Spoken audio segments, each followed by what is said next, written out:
ইউক্রেনের জ্বালানি স্থাপনা লক্ষ্য করে হামলা জোরদার করেছে রাশিয়া। গত ৩ মাসে এ নিয়ে ৮ বারের মতো ইউক্রেনের জ্বালানি স্থাপনায় হামলা করেছে রুশ বাহিনী। ইউক্রেনের বিমান বাহিনী জানিয়েছে তারা বিভিন্ন অঞ্চলে রাশিয়ার ছোড়া ১৬টি ক্ষেপণাস্ত্রের মধ্যে ১২টি এবং ১৩টি ড্রোন ভূপাতিত করেছে। রুশ হামলায় ঝাপরিঝিয়া অঞ্চলে ২ জন শ্রমিক আহত হয়েছে এবং পশ্চিমাঞ্চলীয় লাভিভ শহরে জ্বালানি সরঞ্জাম ক্ষতিগ্রস্ত হয়েছে।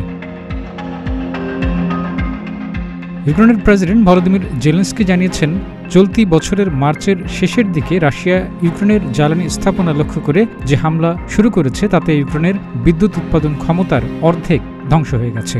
২২ জুন যে হামলা হয়েছে তা একই সপ্তাহে এ ধরনের দ্বিতীয় হামলা।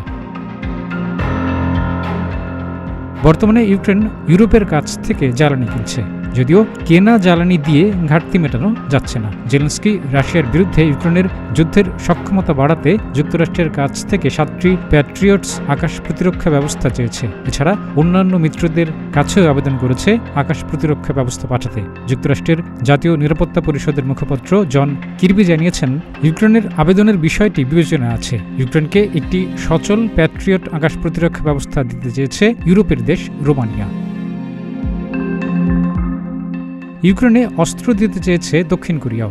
রাশিয়া এবং উত্তর কোরিয়া যৌথ একটি প্রতিরক্ষা চুক্তির ঘোষণা দেওয়ার পর সিউল এ সিদ্ধান্তের কথা জানিয়েছে। যদিও উত্তর কোরিয়ার প্রতিপক্ষ দেশ দক্ষিণ কোরিয়ার এ সিদ্ধান্ত দেশটির দীর্ঘদিনের নীতি পরিপন্থী, যে নীতি অনুযায়ী সংঘাতপূর্ণ কোনো এলাকায় অস্ত্র সরবরাহ করা থেকে বিরত থাকে দক্ষিণ কোরিয়া। রাশিয়ার প্রেসিডেন্ট ভ্লাদিমির পুতিন বলেছেন, দক্ষিণ কোরিয়া যদি ইউক্রেনে অস্ত্র পাঠায় তবে তা হবে দেশটির জন্য বড় ভুল। উত্তর কোরিয়াতে অস্ত্র পাঠাতে রাশিয়া প্রস্তুত রয়েছে বলেও তখন জানিয়ে দেন রুশ প্রেসিডেন্ট।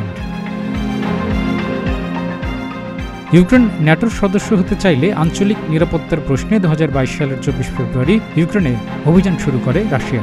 চলতি বছরের এপ্রিলের একটি প্রতিবেদনে প্রকাশিত তথ্য অনুসারে যুদ্ধে রুশ সৈন্য নিহত হয়েছে ৫০,০০০-এরও বেশি। ইউক্রেনের ৭০,০০০ সৈন্য নিহত হয়েছে বলে জানিয়েছে যুক্তরাষ্ট্র।